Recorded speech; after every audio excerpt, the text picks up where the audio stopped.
आप सभी इस देश में स्वतंत्रता दिवस के इस देश में एकजुट हुए हैं, इसके लिए आप सभी को धन्यवाद। और हमारे आदरणीय केटली साहब को स्पेशल थैंक यू, जिन्होंने इस तिरंगे को सलामी देते हुए हम सबको गर्व से ऊंचा कर दिया। और 15 अगस्त 1947 को हमारा देश आज़ाद हुआ। इस आज़ादी को दिलाने के लिए हमारे वीर सेनानियों ने बहुत संघर्ष किया ताकि हम सब आज़ाद रह सके। कुछ जोश भरी बातों से अपने बातों को साझा करूंगा आपके साथ, ताकि हम सबको इस तिरंगे के प्रति गर्व महसूस हो और हमेशा रहेगा। दे सलामी इस तिरंगे को जिससे तेरी शान है, सिर हमेशा ऊंचा रखना इसका जब तक दिलों में जान है। आजादी की कभी शाम नहीं होने देंगे, शहीदों की कुर्बानी कभी बदनाम नहीं होने देंगे। बची है जो एक बूंद भी गर्म लहू की, तब तक भारत माता के आंचल को नीलाम नहीं होने देंगे। ये आज़ादी हम सबको यूं ही नहीं मिली है। इस आज़ादी को पाने के लिए हमारे वीर सेनानियों ने बहुत संघर्ष किया ताकि हम और आप इस आज़ाद भारत में रह सके।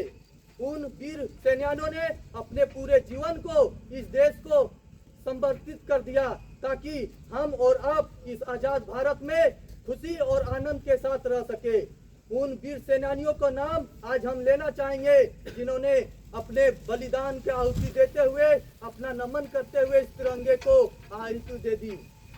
उन वीर सेनानियों का नाम सुभाष चंद्र बोस, चंद्रशेखर आजाद, सरदार वल्लभ भाई पटेल और रानी लक्ष्मीबाई और भगत सिंह, वीर महाराणा प्रताप, छत्रपति शिवाजी महाराज जैसे अनेक सेनानी थे जिन्होंने हमारे देश को बचाने के लिए, हमारे देश को आजादी दिलाने के लिए अपने बलिदानों की आहुति दे दी। इस तिरंगे को जो आप देख रहे हैं, इसमें 3 रंग, एक अशोक चक्र है, जिसमें इन तीनों रंगों को हम सभी देशवासियों को फक्र से जानना चाहिए। इन तीनों रंगों का महत्व क्या है। इन तीनों रंगों में एक रंग केसरिया का है जिसका महत्व देश की शक्ति और साहस को दर्शाता है, और दूसरा रंग जो है वो सफेद है जिसका महत्व सत्य और शांति का प्रतीक है, और तीसरा रंग जो है वो हरा रंग है। हरा रंग हमारे देश के हित में है, जो हरित क्रांति और भारत की पवित्रता को दर्शाता है। अशोक चक्र जो आप देख रहे हैं, अशोक चक्र में 24 तिलियां होती है। अशोक चक्र हमारे अशोक महाराजा अशोक चक्र के स्तंभ से लिया गया है, जिसका महत्व धर्म, गति और गतिशीलता को दर्शाता है।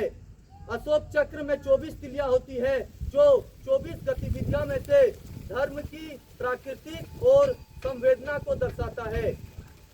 इन देशवासियों ने हमारे वीर महान वीरों को आजाद दिलाते हुए, हमारे लोगों को आहुति देते हुए, हम लोगों को साहस देते हुए, हमें अपने विचारों से प्रकट करते हुए आज हम सब यहाँ पे एकत्रित हुए हैं।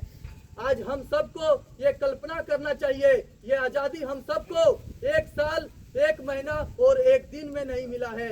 इस आज़ादी को दिलाने के लिए हमारे वीर बलिदानों ने अपनी आहुति दे दी। आपको कल्पना करना चाहिए, इस आज़ादी को प्राप्त करने के लिए हम सब अंग्रेजों के गुलाम थे, जिन्होंने 100 सालों तक अपने इस भारत देश को गुलाम बना रखना। 300 सालों तक मुगल शासक अंग्रेजों के गुलाम थे और 100 सालों तक ब्रिटिश शासक अंग्रेजों के गुलाम थे। तब जाकर हमारा देश इन कतारों के साथ जाके आजाद हुआ। हम सबको हमारा कर्तव्य होना चाहिए इस देश के प्रति, इस झंडे के प्रति, और अपने विचारों को इस प्रतीक रखिए, जैसे इस समाज को अच्छे उन्नति मिले, इस समाज को एक शिक्षित भारत मिले।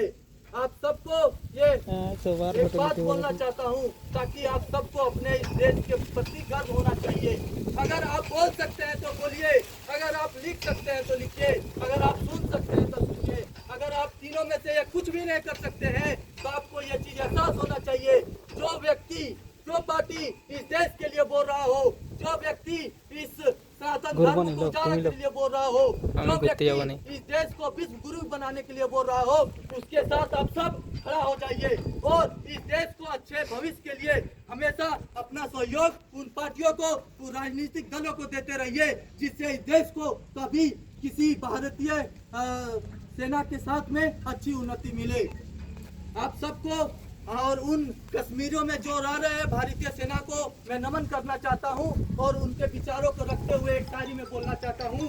वो तिरंगा लहरा कर आया है, वो शहीदों को कुर्बानी, वो तिरंगा लहरा कर आया है, शहीदों को कुर्बानी याद दिला कर आए हैं।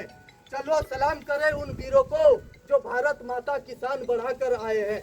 वंदे मातरम, वंदे मातरम, जय श्री राम, जय श्री राम, भारत माता की जय, चंद्रशेखर आजाद जय, चंद्रशेखर आजाद जय।